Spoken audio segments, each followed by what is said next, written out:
Good afternoon, and once again, apologies for not being able to make my presentation. Minha apresentação I did the same early this morning, so you have em português. Eu já falei isso de manhã e agora vou ter que fazer de novo.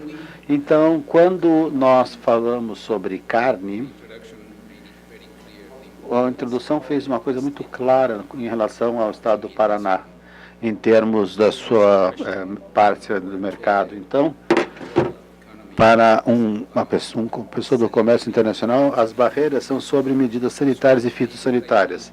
Então, o que eu pretendo fazer é cobrir essa questão da interação em requisitos sanitários e fitossanitários e políticas comerciais. Afinal das contas, nós chamamos essas medidas SPS que visam proteger a saúde pública, a saúde dos seres humanos, animais ou plantas, o que é muito relevante para o fórum esse ano. E, como eu já disse mais cedo pela manhã, na Organização Mundial do Comércio, nós estamos preocupados com as barreiras restritivas ao comércio. Nós temos um sistema de monitoramento que continuamente registra todas as medidas implementadas pelos nossos membros, especialmente aquelas que restringem o comércio. E esse exercício registrou apenas as barreiras mais tradicionais, por exemplo, aumento de tarifas ou a imposição de vigilância intensa na importação, e não incluímos aqui as medidas menos transparentes, aquelas que não são tarifárias. E nessa área, as medidas sanitárias e fitossanitárias estão presentes junto com as barreiras técnicas ao comércio. Nós não podemos chamá-las de restritivas, por causa dos motivos que eu vou explicar para vocês em breve. De qualquer maneira, existe uma percepção que essas medidas não tarifárias, incluindo as de SPS, estão sendo usadas cada vez mais para fins protecionistas. Nós ouvimos que vários membros do WTO, e no WTO, na OMC, nós temos um acordo específico chamado de acordo SPS, sanitário e fitossanitário, que foi negociação em conjunto com o acordo sobre produtos adultos, exatamente por esse motivo, que é para fornecer um conjunto de regras que impediriam o uso de medidas sanitárias e fitossanitárias como barreiras disfarçadas ao comércio, enquanto que, ao mesmo tempo, permite seu uso legítimo para fins de proteção da saúde. Faz isso, por exemplo, exigindo que essas medidas SPS sejam baseadas em princípios científicos, que elas sejam harmonizadas com base nos padrões internacionais e que não deveriam ser mais restritivas ao comércio do que o necessário para atingir os seus objetivos de proteção à saúde. Esse acordo sanitário e fitossanitário amplia a aplicação dos princípios básicos do WTO, da OMC, que é a transparência e não discriminação. Além disso, membros têm que garantir que as suas medidas de SPS estejam adaptadas às condições existentes, levando em consideração fatores climáticos e a prevalência das pestes e das doenças.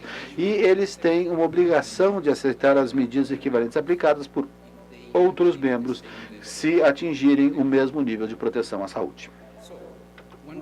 Portanto, uma pergunta é se as medidas sanitárias e fitossanitárias estão sendo usadas para fins de proteção, apesar de mais de 20 anos de implementação desse acordo.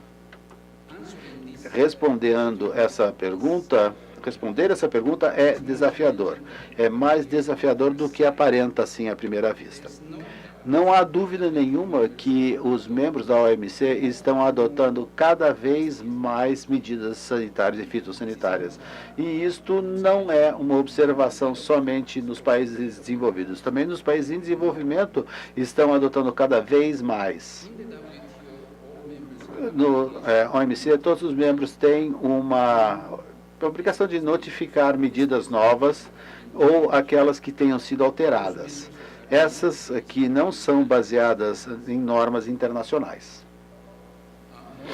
Mais recentemente, membros também estão sendo encorajados a notificar medidas SFS, sanitária e fitossanitária, se elas, principalmente se forem usadas em termos internacionais. Então, o que nós vimos na entrada em vigor desse acordo em 95 até meados de agosto de 2018, os membros apresentaram próximo a 18 mil notificações de novas medidas sanitárias, fitossanitárias ou alterações das existentes. Imaginem, 18 mil.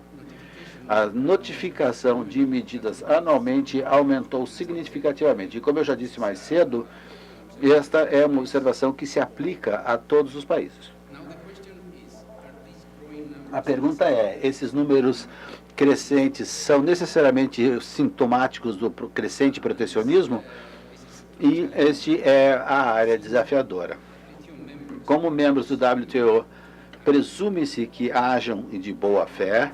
Nós temos que presumir que a maior parte, se não todas as regulamentações notificadas, são legítimas, medidas legítimas de proteção de saúde. Não temos nenhum motivo objetivo para saber isso. Uma boa parte das notificações se deve às transparência melhorada, à medida que cada vez mais membros estão fornecendo esse tipo de informação para o WTO. No passado, eles talvez tenham tido mais dificuldades fornecendo essas informações, mesmo que tivessem implementado esse tipo de medida. As notificações são feitas quando a regulamentação está em estágio inicial, antes da finalização do texto. E isso é chave, porque fornece aos membros a oportunidade de comentar nessas regulamentações antes delas serem implementadas.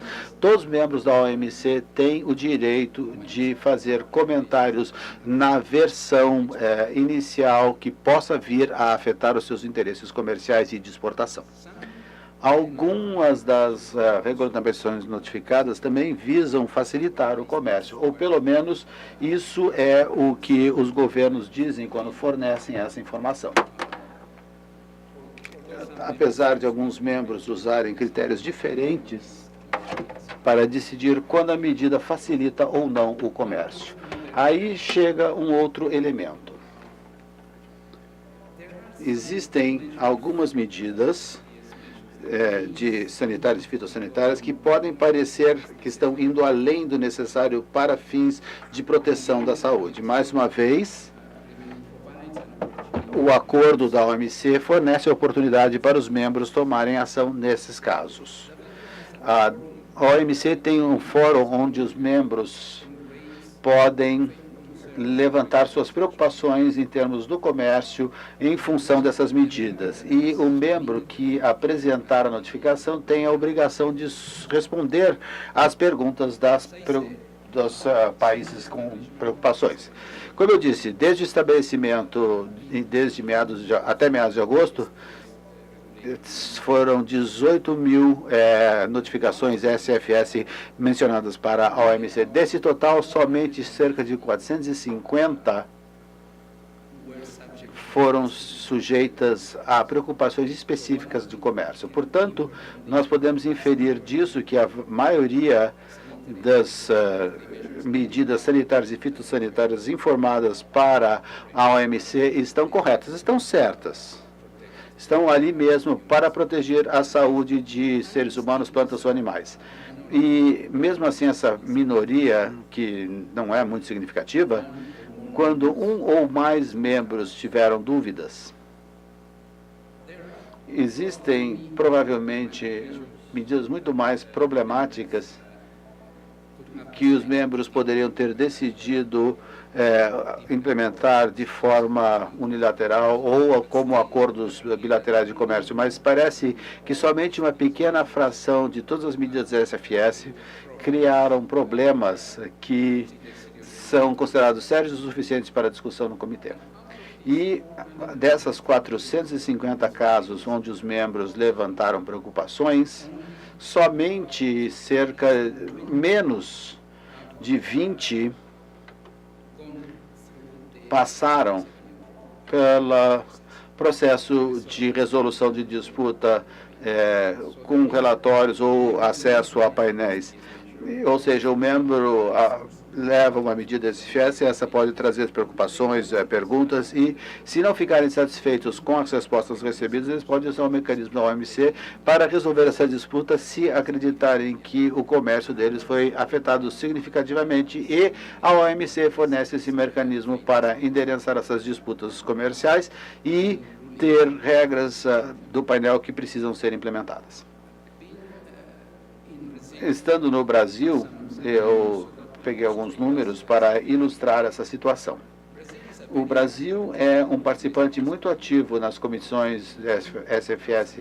Das 18 mil notificações mencionadas anteriormente, 1.400 já foram apresentadas pelo Brasil. O Brasil informou ao WTO, à OMC, cerca de 1.400 medidas sanitárias e fitossanitárias. O Brasil, com o passar do tempo, também sido ativo nas discussões, levantando perguntas, preocupações. Com o passar dos anos, o Brasil levantou 35 preocupações específicas nas medidas que afetam as suas exportações. Não é surpreendente, cerca de 2/3 das preocupações brasileiras estão ligadas com a exportação de produtos animais ou produtos derivados de animais. De modo geral, o Brasil reportou cerca das metades das preocupações levantadas no comitê, e essas foram resolvidas ou parcialmente ou totalmente, o que está um pouco acima da média dos membros da OMC. Tudo isso parece indicar que o acordo SPS na OMC e o trabalho do comitê está fazendo uma contribuição importante para manter o comércio internacional de alimentos aberto e justo. É claro que sempre há espaço, poderia haver uma implementação melhor dos acordos de fitossanitários e mais transparência. Os membros estão discutindo em relação a essas melhorias sobre como elas funcionam. A mensagem básica que eu quero deixar com vocês é que quando os membros estão comercializando produtos alimentares, sempre vai haver aspectos sensíveis. Alguns deles talvez queiram implementar regras mais rígidas para proteger os seus seus consumidores de produtos animais ou vegetais, e podem discordar. O que é importante perceber é que a OMC proporciona uma ferramenta de transparência, exigindo que todos os membros notifiquem o que estão fazendo nessa área. Eles têm que fazer isso, é uma obrigação. Além dessa ferramenta de transparência, a OMC fornece um fórum para discussão de preocupações.